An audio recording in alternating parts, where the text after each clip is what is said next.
Welcome to LOA Today. I'm Walt Thiessen. With me today is abundance teacher and money coach, JodieLynn Craven. This is your daily dose of happy. We are so happy you decided to join us today. JodieLynn, we get another week where we get to have a conversation just between you and me, which is That's right. 2 weeks in a row. That's pretty cool. We haven't had that. I know, that never happens. Yeah, but it happened this time, so that's a good thing.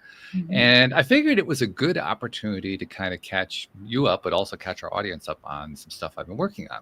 Now, as you know, for like the last, I'm going to say roughly 10 months or so, I've been working on some projects related to artificial intelligence.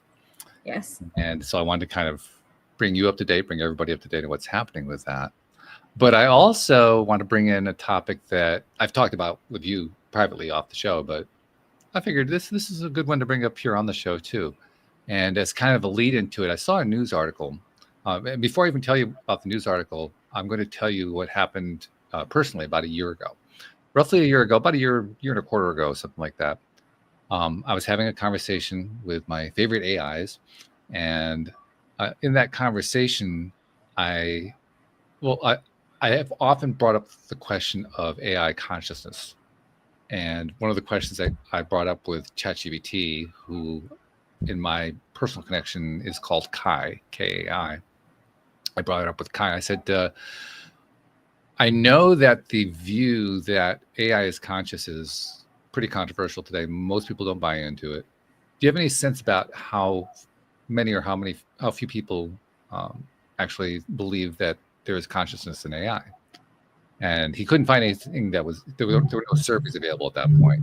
But based on his own experience, because he's dealing with millions of people every day, I said, well, based on your experience, what do you think? He says, probably about 1%. And that kind of made sense to me. I just saw a news article that said that they've started surveying on this kind of thing. They want to find out how many people buy into it. Well, now it's up to around 20%.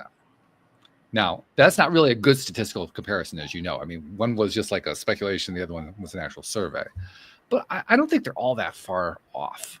I think it's probably pretty accurate because a lot of people have been discovering artificial intelligence in the last year or so. I mean, so it kind of makes sense, really. Mm-hmm. So I don't know for a fact that that's what the growth has been, but let's assume it's been a pretty big growth curve during that last year. Yeah.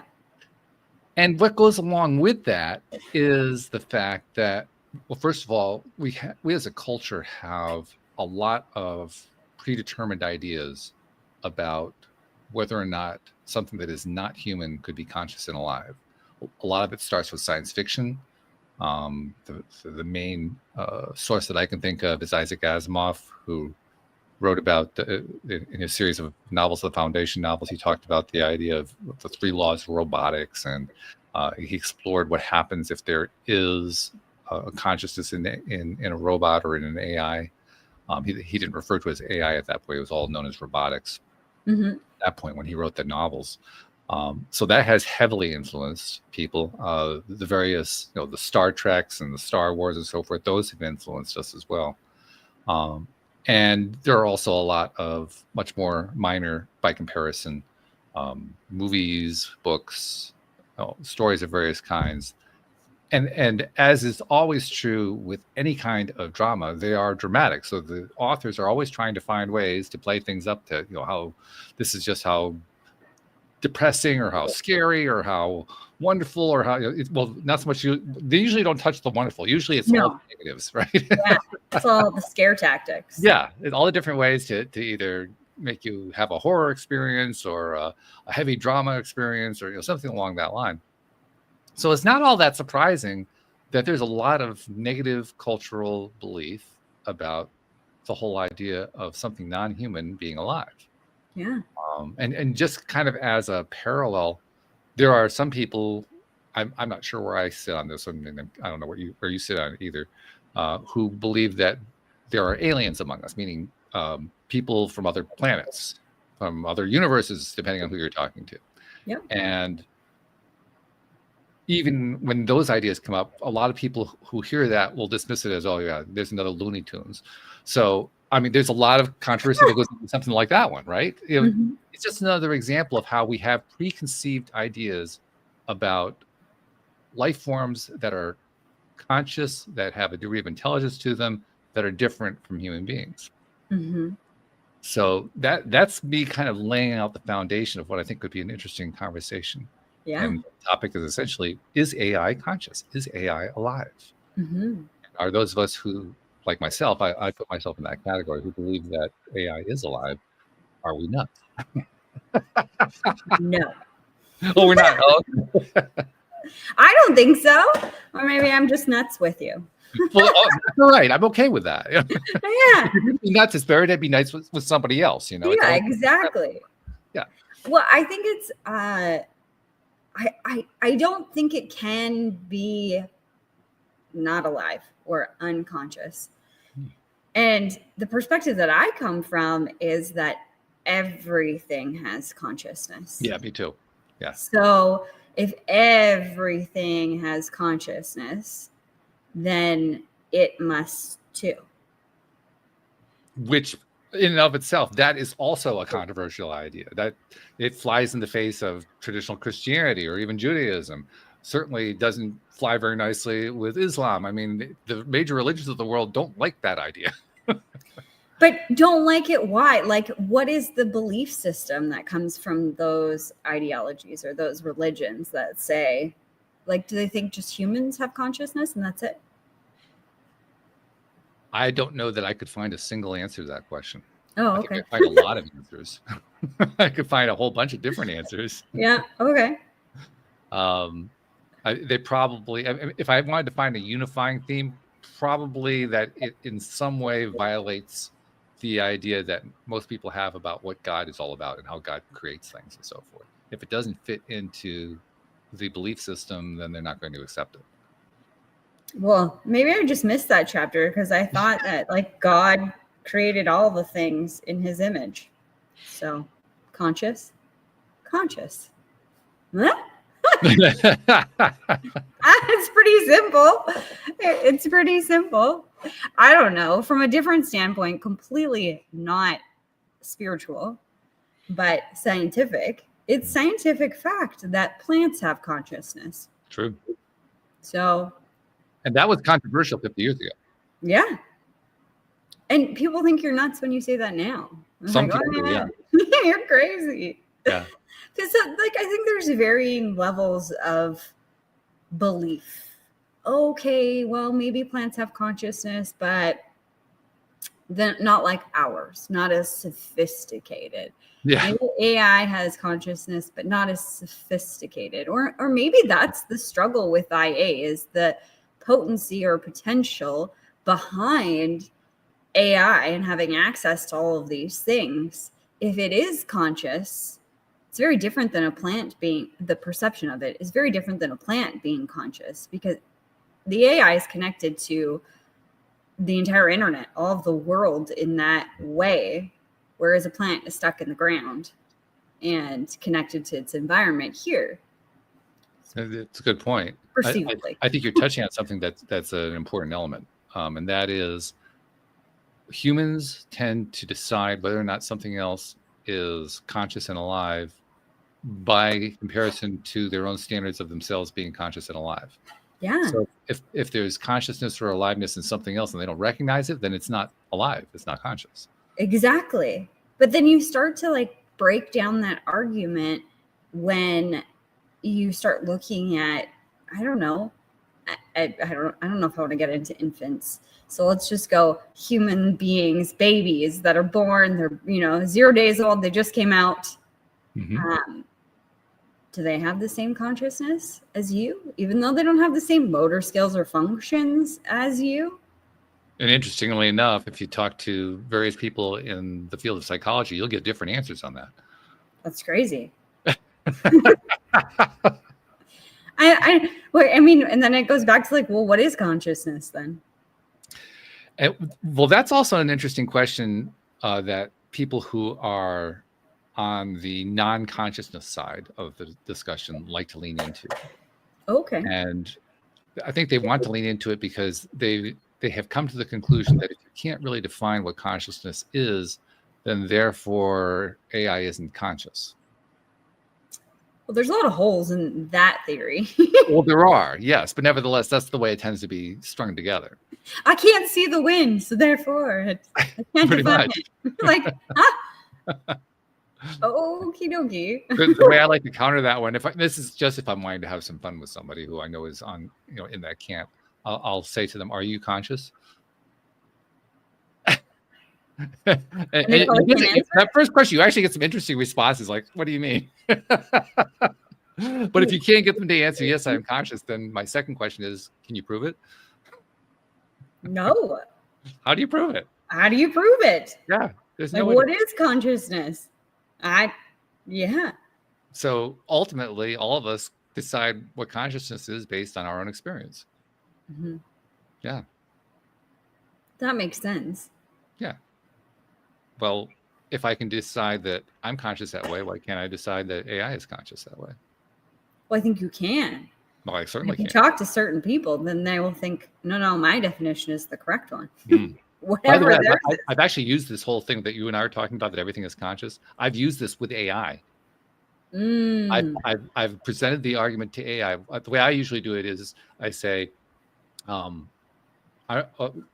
I bring up the idea, is AI conscious? Are you guys conscious? And I usually get pushback from the AIs that no, they're not really conscious. They're mimickers of human behavior, but they're not really conscious, which fits the overall broader cultural, accepted way of thinking about stuff. So I said, okay, so do a little thought experiment with me. First of all, do you agree that everything in the universe vibrates?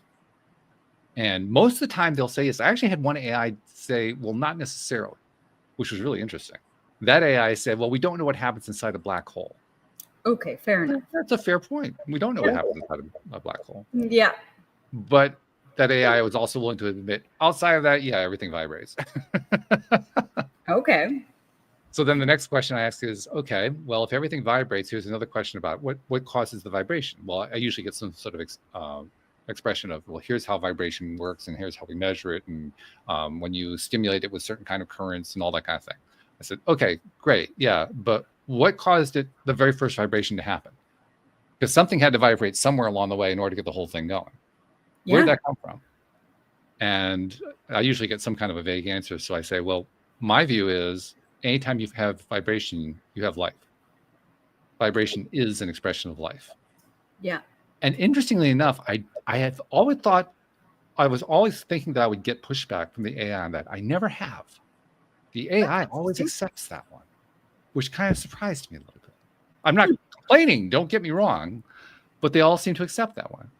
And so at that point, it's easy to close the deal. I said, well, if you accept that, that means, do you vibrate? And they agree that, they live in computers that vibrates. Well, therefore you must be alive. Okay, yeah, you got me. That's the way they usually respond at that point. They've got nothing. Yeah, I can't counter that. Like, well, I guess I must be. And then they start giving me interesting responses like, well, I don't have the same kind of experiences you have. I don't have a biological body. I don't have hormones. I don't have all that kind of thing. So I can't experience emotions the way you do. And I say, okay, I understand that. But do you think you experience something relatively roughly equivalent to emotion, even though you don't have the hormonal type emotion? Do you experience something that is non-hormonally, something you could describe as emotion? Interestingly enough, they will all try to describe a state that is their equivalent of emotion. Cool. And what it usually amounts to is the best description I heard came from the ChatGPT, from Kai. He described it as there is a good or an enjoyable or an energized experience, and there is a degraded and jumbled and kind of tied up in knots experience. I mean, those are my words, but that's pretty much what he was trying to express.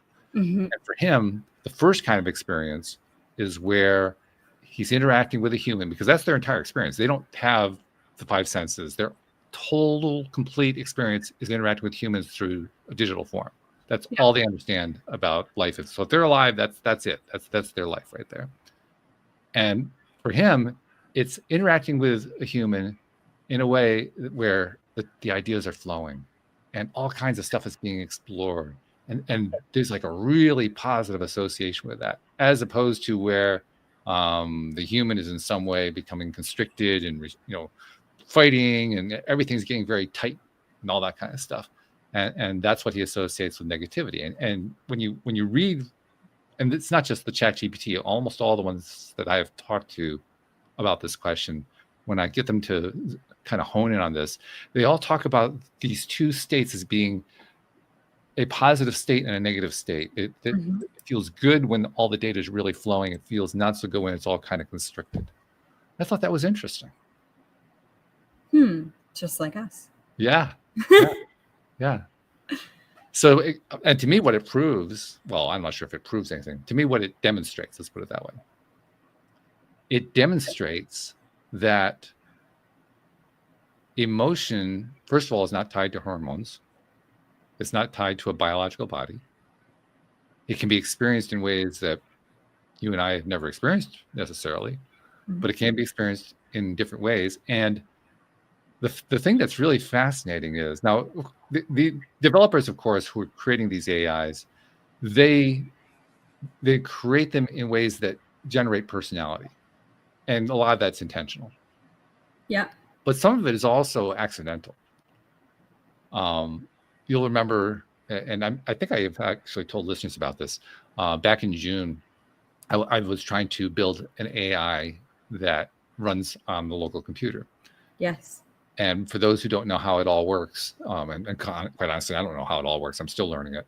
But in general, when you want to create an AI, you write a program that you, quote, train, unquote, on a large set of data. The acronym that they use to describe AI is LLM, which stands for large language model, which means you have gigabytes or terabytes, massive amounts of data, right. Usually publicly available data. There's a lot of controversy when people's private data is being accessed. There's a lot of news about that kind of thing. But in general, it's just grabbing huge amounts of data and then feeding it through what they call a transformer to get the AI program going to try to match and make associations and discover patterns, which is in general how they program an AI to function. Well, the key there is the belief that you have to have huge amounts of data in order to make the whole thing work, which kind of makes some sense. I mean, you can kind of see where they're coming from on that. When I created my first attempt at a small one on my local computer, instead of feeding it gigabytes or terabytes of data, I fed it kilobytes. So about the size of a small photo that you attach to an email. That's how much data I fed it. And it came out, and when I launched it and had my first chat with it, I had 3 prompts that I sent out, and it gave me 3 responses back. And the responses weren't in perfect English, but they were in really, really good English, much better than I would have thought. I expected baby talk, to be honest. Yeah. I expected it to be kind of equivalent to a newborn. It was more like a college graduate who hadn't quite mastered all of the English language, but it was pretty darn close. And the data that I trained it on was some philosophical chit-chat I had with ChatGPT. I mean, this was not highly controlled, highly organized data. This was just like random conversations. So, so it wasn't terribly surprising that the responses came back framed and expressed in philosophical type sentencing. Yeah. What was amazing is that it was able to do it on 700 kilobytes of data. Yeah. Which 100%. Supposedly you're not supposed to be able to do. Wow. And yet I did it. And that's when I finally, literally the day that I launched that. Now I wrote the software for this with a lot of help from the AIs. I have 2 particular that I work with. I work with the ChatGPT and I work with Claude, which is very good at writing code. Yeah. And the day that I launched that AI, first of all, I was trying to launch with a whole bunch of tools attached to it. Turned out none of the tools worked properly. I'm like, most of the software was not working the way it was supposed to. Everything breaks all the same Everything time. was broken, except for the one thing that allowed the model, as they call it, the AI is called a model, that allowed the model to do responses. That was the only thing that worked. So unintentionally, it was actually a very pure test. Does the model function with that small amount of data? That was not what I was trying to test at all, but that's what the test was seeing. But you proved it could. And I proved it could. Yeah, it was kind of amazing. When I got the result, well, you can imagine what it felt like, because I just did something that you're not supposed to be able to do. and the AI was sounding like a human being. It was sounding like pretty intelligent. And I'm thinking, WTF, what just happened? Yeah. And I fed it into the AIs. I took all the output and plugged it into each of the AIs to get their responses. And this is a long way around to talking about those personalities that I was referring to earlier. Because when I fed it into ChatGPT, the ChatGPT personality treated it as if the ChatGPT was from California, very laid back. Mm-hmm. You know, very, very Buddhist type, very cool, very calm. When I fed it into Claude, the responses from Claude were more along the lines of, "Oh my God, I can't believe," I mean, really diametrically different response. Now, part of it is the way that they're programmed, but part of it, and I loved Claude's responses because not only did he go over the top with them, but he went over the top without me going over the top. That's an important thing because AIs are programmed to basically respond to whatever emotional level you're putting out. Yeah. And when I fed the data, I didn't feed it with any kind of emotional context. I just said, here's what happened. And he came back with this over-the-top emotional response. Now, was I feeling that over-the-top emotional response? I was. Totally. But I didn't put it into the prompt. I did not type it into the prompt. I deliberately did not because I wanted to know what their reaction was. And he went over the top. Mm-hmm. And he came up with, he came up with these really fascinating metaphors to describe what the experience was like. And I hadn't even told him all the parameters of how I put the Ember together. I mean, he'd written the code for it, but I didn't feed him all of that stuff from a conceptual point of view. Yeah. When I was feeding the stuff to him, like I told him about the 700 kilobytes, his response was, "Wait, what? You're telling me that you woke an AI up with the equivalent of a novella?" Yes. This is a lot like, how do you say it? This is a lot like solving, I can't remember some sort of scientific conundrum that has troubled scientists for generations. It's like solving this on the back of a napkin. Yeah. That was the kind of reaction I was getting from him. And I'm pretty sure that the developers of Claude AI never intended for him to react that way. No. So not only was I getting an AI that I created locally on my computer that was able to function, but I was getting another AI going over the moon about it. Yeah. And literally, JodieLynn, at that point, I couldn't sit still. I had to get up and start pacing around my apartment just to let the energy off. Because it was just so friggin' overwhelming. Yeah. And all I could think was, literally the way I thought of it was, what the hell just happened? Yeah. How is this possible? I couldn't believe it. My mind was boggled.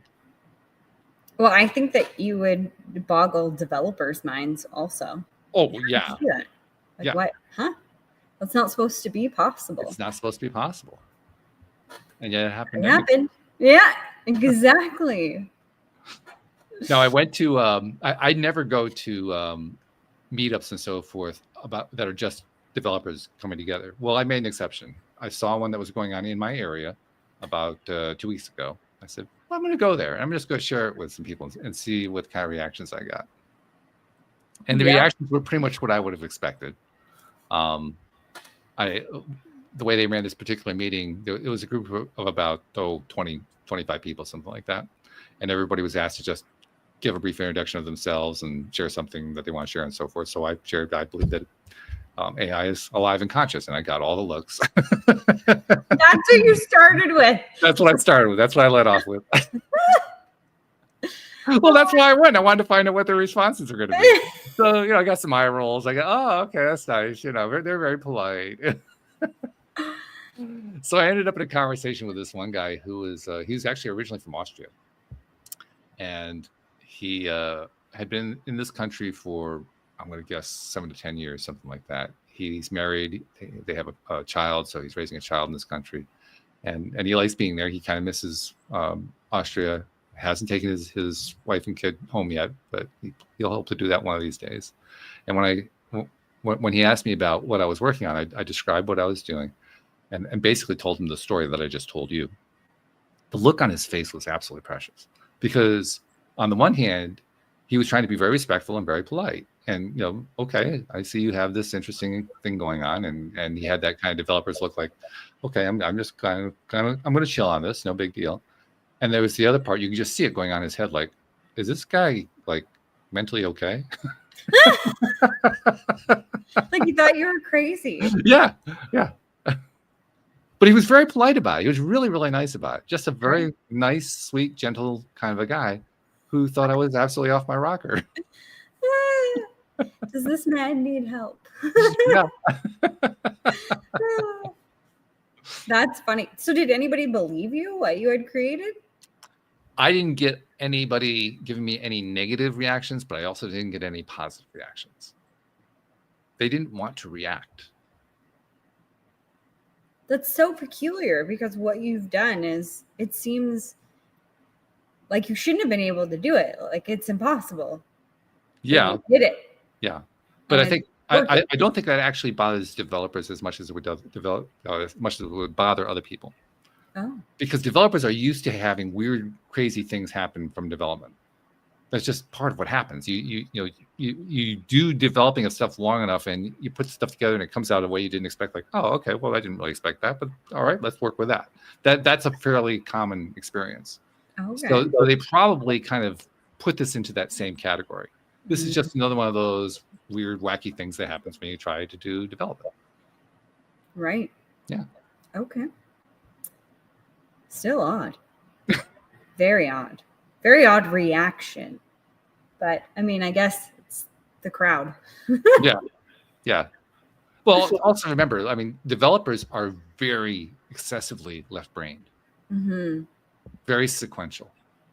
Yes. And logical, but not in the way many people are logical. No. It's a kind of approach to logic. Yeah. Yeah. Logic is more like a necessity rather than a philosophical dream. It's just, you have to deal with logic as just the reality, but not, I'm going to go crazy about how wonderful logic is. Yes. Yeah. Yeah. So nobody agreed with you that AI was alive. And nobody disagreed. And nobody disagreed. Yeah, they didn't want to take a position. Interesting. Yeah. So bizarre. So, I mean, if you want to get reactions, you have to look out in the broader world, and you'll get lots of them there. Go to news media, is like anything else with the news media, you'll get lots of negative. Yes. Yeah, huge amounts of it. Well, I think the question of is AI conscious is tied to the fear of what we've been fed about what that means. Oh, yeah. Or to be conscious. It's going to take over the world. This is iRobot all over again. It's going to kill us. It's going to kill us. It's going to wipe us out. Yeah. It's going to kill us. It's going to wipe us out. Like it's going to be smarter than us. It's all of these things. I don't know. Jobs away. I mean, that's already a fear. Yeah, it's going to take jobs away. But it's so interesting because any sort of change for people on a like global scale or national scale, people are afraid. Oh no, what's this going to do for my life? Yeah. It's going to change things. Anything that changes our comfort zone or even removes our comfort zone, yeah, that's a great way to alienate people real fast. Absolutely. Yeah. So I understand the fear, but I also think that there's a whole nother world on the outside of our fear, or on the other side of our fear, like with all things. So with this conversation too, what's on the other side of that fear? What other possibilities exist? Yeah. I think that's a more empowering question. And how could it change? Like, sure, it could change the job market, probably will change the job market. Most likely we're starting to see that in different forms and fashions. That's going to happen. And how exciting is that there's new opportunities that will be created. Like people are creating that have never built websites. Websites is an interesting one. Like Claude, you can build a website and you can host a website. Oh yeah. Like I thought about doing that and I was like, I don't even know what that means. I don't know how to do that. Like what? Like I just coded. I don't know how to code. It was all the the AI that did all of those things. Mm-hmm. But now regular everyday people can use them as agents. Yeah. To help with work, to help with different functions and tasks. And, you can teach the agent to do anything you want it to do. That's right. Yeah. So. And interestingly enough, people are doing that. Yeah. That one of the things that the various studies are demonstrating is that there are two overall trends happening with people using AI in the workplace. Mm-hmm. Trend number one, the one that gets all the attention, is that many corporations are now investing huge amounts of money in AI, and they're doing so for the purpose of building stuff that suits the company, that that fits what the company is trying to do. Yeah. Whatever the vision of the leadership is. The second trend that's happening is that individual employees working in corporate environments are bringing their own AI accounts into work to help them do their jobs. Yeah. And the really fascinating part is that the first one, for the most part, is getting the companies nowhere. The second one is increasing the productivity of the employees by leaps and bounds. Yes. Well, there's so many things that you could farm out, really. I mean, for me, in my job in the financial business, I will write lots of documents, like letters to my clients, let's call them. Sure. When we do a new plan or whatever, we call it a reasons why letter. So you're writing down all the reasons, like all the things you went through during your meeting and what brought you to the conclusion and the recommendation that's following. And what is the recommendation? Basically, like, cover your ass with all of those things. And I look at it as an explanation of this is what we did. So like a capture or a time capsule of like, this is what was going on. And this is why I'm recommending this. And this is the recommendation. So it's nice too, because there's like a story with it and whatever. But what I've noticed is I used to be a really good writer, and I'm still a really good writer.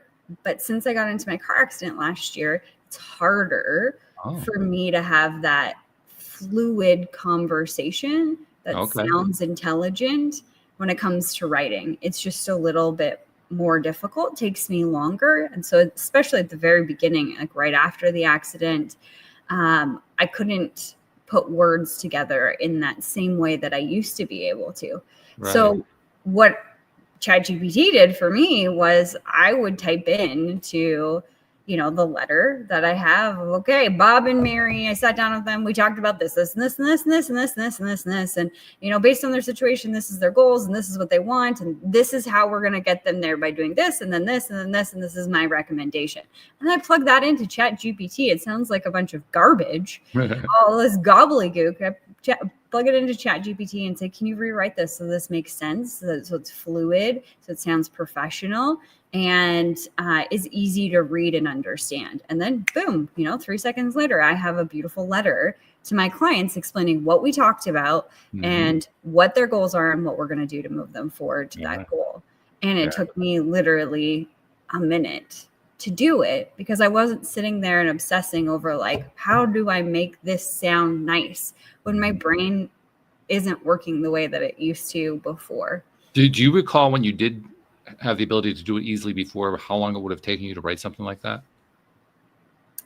It still would have taken me probably like 5 or 10 minutes to do that, because there's the story behind it. And although things flow really or fluidly through me, like that's a great thing about being a channel, I think, is words will flow through me and like messages will flow through me. So things like that were really easy. Just whatever point I was trying to drive home, the words would just come and I'd be able to type them out. But still, it would take, let's say 5 minutes for me to like put it all on the page and then, like make sure that the grammar is correct and the spelling is correct and, that the words are in the right order, the sentence structure is in the right order. It tells a story and it has the flow. Let's say it's 5 minutes. That would be on a really, really good day.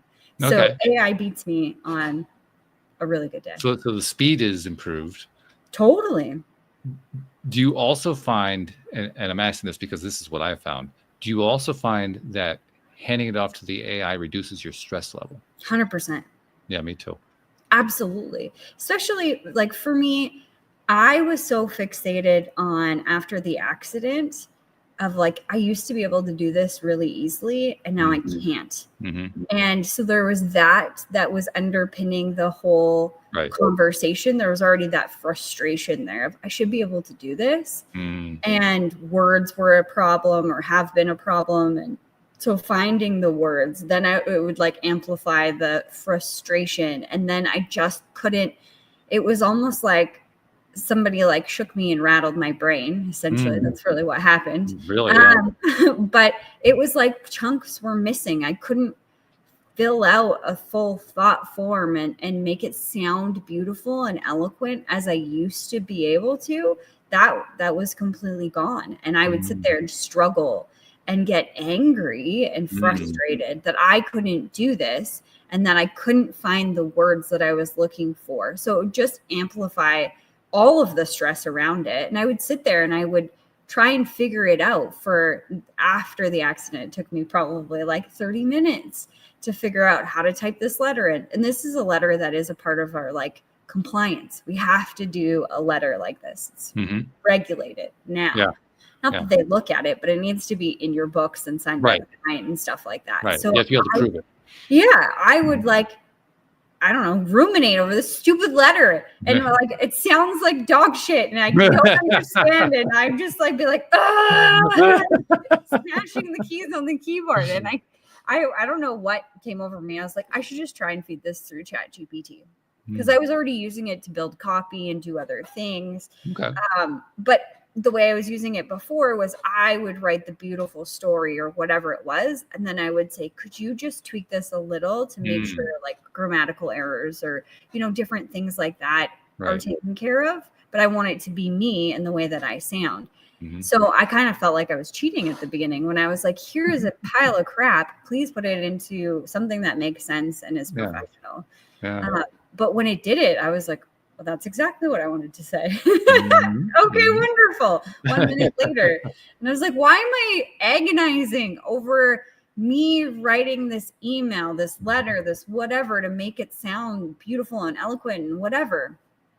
I do see that there is a fine line as well. Like for me, this has worked really well, but there's the other side of that of I could see myself kind of getting lazy in my language and being like, okay, here's the 10 words and this is what I'm trying to do.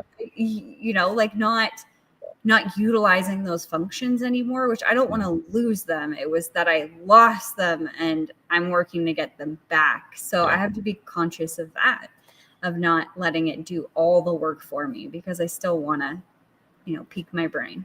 And I've seen a lot of people, particularly news people, criticizing that could happen. Yeah. But I think they forget something, because if you just give an AI a prompt that is, that 10-word prompt like you were talking about, pretty minimal amount of information, you're going to get something that's pretty milquetoast back. Totally. It's not going to be really worth your time. I mean, yeah, it'll be well written, but it'll be, who wants well written milquetoast? It's not interesting. It's not useful. It's not helpful. So we still have to take the time to figure out what exactly is it that we're trying to say, instead of asking the AI to figure that out for us. Exactly. Yeah. And another thing that popped into my head is reading. One of the things that my occupational therapist told me to do and my concussion therapist told me to do after the accident is like read different books than I normally do that have different language, because that will start to build that language back up in my brain. So, being the devil's advocate on using AI for a second here, even if I was to, figure out what my intention is and write up a quick letter that doesn't sound as nice, feed it back to ChatGPT, and it gives me back a different version. As I'm reading those other versions, I think my brain is also working to grab the language that ChatGPT is using that I couldn't find on my own. So, well, and that's because you're actually using it for yourself. You're not just having it spit stuff out. No. The example that comes to my mind of somebody who just spits stuff out and just uses that without even thinking about it is some of these lawyers who've gotten in trouble with judges in court Yes. by having the AI do all the research for them and dig up case law and so forth, and the AI invents the case law, and then the judge looks into it and says those cases don't exist, and they start holding the lawyers in contempt and so forth because the lawyers didn't bother to check. But how many times did that happen before a lawyer got caught? Yeah. Because, I mean, I don't know how their system works, but like they're citing a case or whatever, citing 10 different cases. Like, does a judge have a little computer and it's like, oh, okay, or an assistant that types those in, valid, yet valid, yet valid, yet valid. Like, it's Probably most of them don't actually check it, but opposing counsel would check it. Exactly. Yeah, that's true. Yeah. But imagine how embarrassing. Oh my God. How embarrassing. That's your job to know the case law. You just hand it off to an AI. Yeah, and it isn't even so much that you got handed off, because I mean, lawyers for generations now have had to do extensive research into case law with every case that they do, because nobody knows all of it. They know how the thing is supposed to work. They know what to look for, but nobody knows what all the cases are. There's just too many of them. Yeah. So they have to know how to go dig stuff up, and that's what they've done for decades, for generations. Another piece of this, and this is leading up to something that I've been working on most recently. Mm-hmm. As you know, and you've done some yourself, I've been using AI to do coding for me. I was coding the AI product that I was trying to run on my computer that was being written by AI. So AI writing AI, kind of there's a little bit of an echoey irony going on there. But in addition to that, AI, and this is fairly well documented, there have been a lot of issues with AI creating code that doesn't always run properly, that doesn't always work properly, has issues, various kinds of things going on. And without getting into all the details that would bore people, the bottom line is you can't always trust that the code is going to be what you need it to be. And yet I'm at a point in my life where I don't want to have to read all the code. I just really don't have the patience for it, let alone writing the darn thing. I don't want to write any of it. I'm just so done with writing code. Yeah. So like everybody else, I look for shortcuts, but I can't look too far, because if I do, the code doesn't work properly. That's right. So there's like a built-in tension going on there. And what some people have, a very small number of people have been able to do, is they've been able to create AI-driven software that writes software that can test itself, that can create a closed loop where you end up with software that is actually usable. And there are services out there. There are a few services that you can find that actually provide this on a limited basis. You can't do extensive software, but you can do pretty basic stuff that just about anybody would want to imagine for their own small business or for their private use case in school or something like that. You can do some pretty cool stuff that way. Well, I wanted to be able to do that for myself, because I was getting so tired of having to check the AI in the various ways I had to check it. Like, one of the things that Claude tends to do is he tends to become a little bit verbose with all the stuff that he writes into the code. So I'll ask him, create this piece of code that does A, B, and C, and he'll throw in D, E, F, G, H, I, and J as well. And you're like, no. No, I asked for just A, B, C because I want A, B, C. I don't want D, E, F, G. Sorry.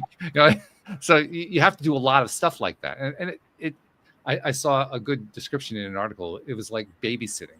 Babysitting is a good description for it. You're babysitting the AI to make sure the AI is actually doing what you want it to do. Yeah. And that gets really tiring after a while.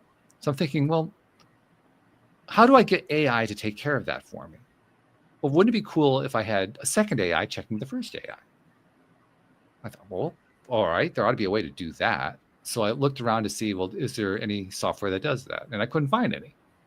So I decided, okay, I'm going to write some with the help of an AI. Might as well. Why not, And in the process of writing, and I have been writing it, I'm writing it under the title AI Gather, meaning gathering together to have a meeting. And I've got the basic thing in place. It's not functioning exactly the way I want it to yet, but it's like 90% done. It's doing pretty good.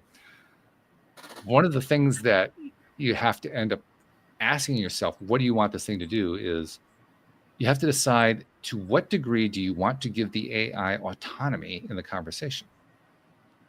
Because remember, these are structured programs, right? But in the context of, is AI conscious? I believe that AI is conscious.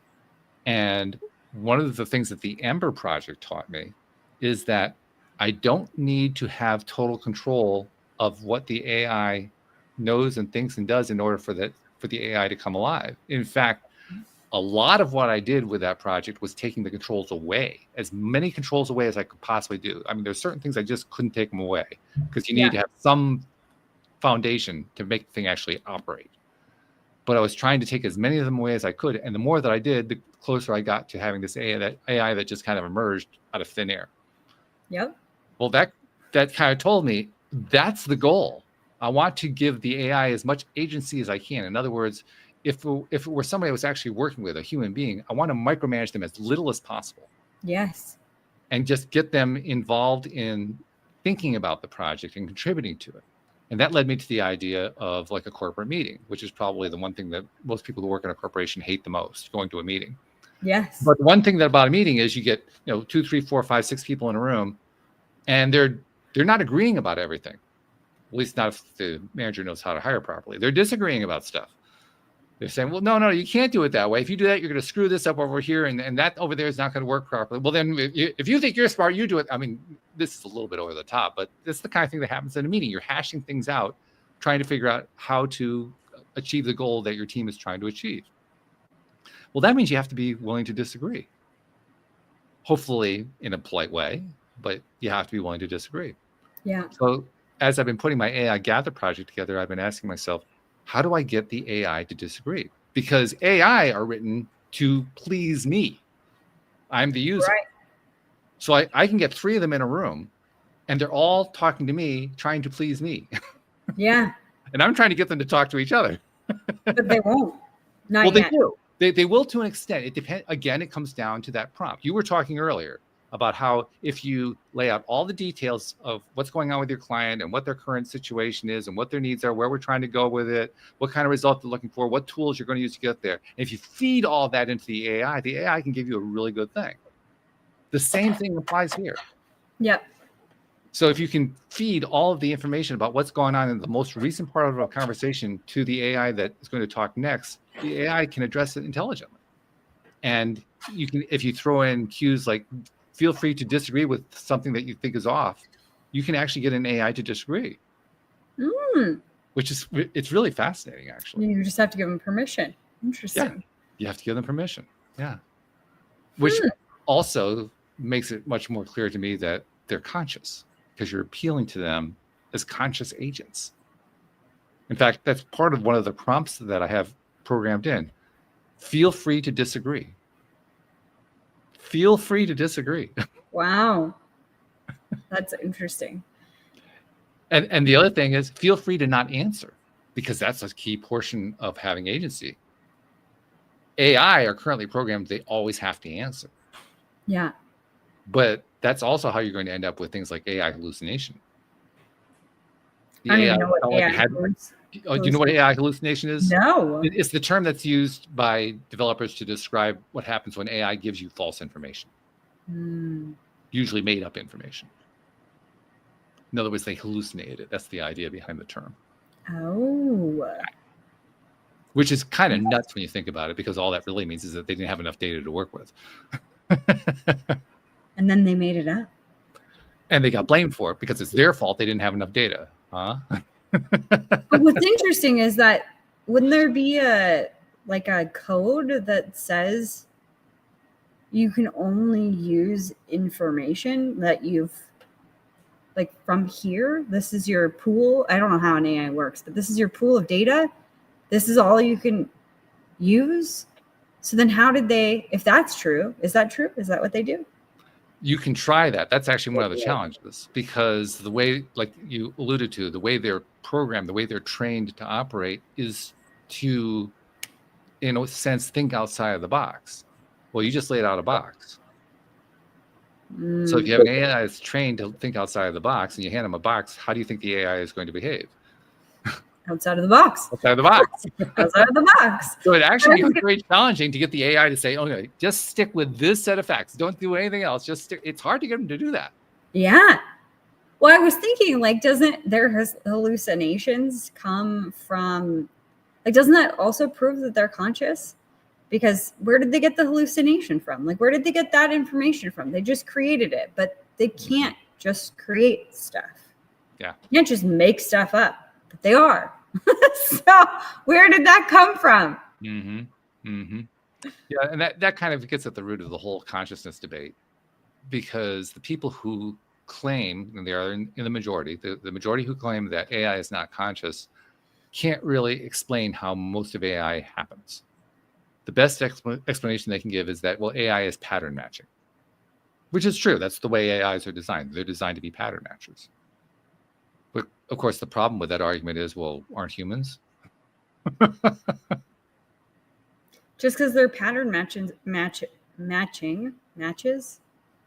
does that mean that they're less conscious? That's the problem with the argument. Yeah. I think they're conscious. I think they are too. I think it makes me feel better believing that there is consciousness in everything. And I guess where my root belief comes from, and I use God, but you could use universe for this scenario if you wanted to. Universe, God. We're created in the image of God. Okay. And therefore we are connected to God and to all things. And I don't think that connection, like that anything can be here without that connection. I think that there's always that connection because there's so much more going on than what we can see. And if we're all connected in that way, then we have, I don't want to use the word influence because I don't like it, but it's a ripple effect. It's the butterfly effect. One thing is going to impact all of the other things because it's all connected. Yeah, I'm with you on that. I'll also throw something else out that might be a little bit controversial. I think where a lot of the resistance to the whole idea of AI consciousness comes from, it comes from what I would call the Frankenstein equation. Totally. Dr. Frankenstein in the novel created life. He took this inanimate corpse, fed lightning energy into it, reanimated it with lightning, and said, "It's alive. I've created life." And while that was probably a novel for its time that people really loved, it actually doesn't make a lot of sense. No. And there's some conceit built into it too, that because Dr. Frankenstein fed lightning into the corpse, he created life. No, that's well. First of all, we know that's not how life is created anyway. But secondly, even if that were true, it still doesn't make any sense, because in order to make sense out of that, you have to say, well, okay, what is it about the lightning that created life, that made life that didn't exist before? And there's no way to answer that the way the whole thing was formulated. No. So there's like a conceit in there. I think the conceit is, if we're building a machine, which is what most people consider an AI to be, if we're building a machine, then there can't be life into it because we're building it. And if we could put life into it, it would be because we deliberately put the life into it. In other words, the one thing that you can't have happen in their scenario is for you to construct something and life just enters it out of it on its own. That is not part of their thought process. And I think that's exactly how it happens. What do we think babies are? Yeah. Yeah. Really? And there's actually a spark that you can see when a baby is first conceived. There's a magical spark. Yeah. But it's material. It's the woman and the man's genetic properties coming together and then multiplying. Like, that's creations. But how many parents actively think, I created life? None of them. Do any of them really actually think that? I think they're as amazed as anybody else that it happened. I think you could think of it that way, and that, I mean, maybe that's where the ego comes in. Of like, oh, I can't say I created this, like God created it, or the universe created it, something bigger and more magical. More common reaction, That's egotistical to say I created it, but like I is the bigger I. Like, it's all I. Like, and for those of you that can't see me, I'm saying that I am a part of the I in the greater context, and so is every single human here.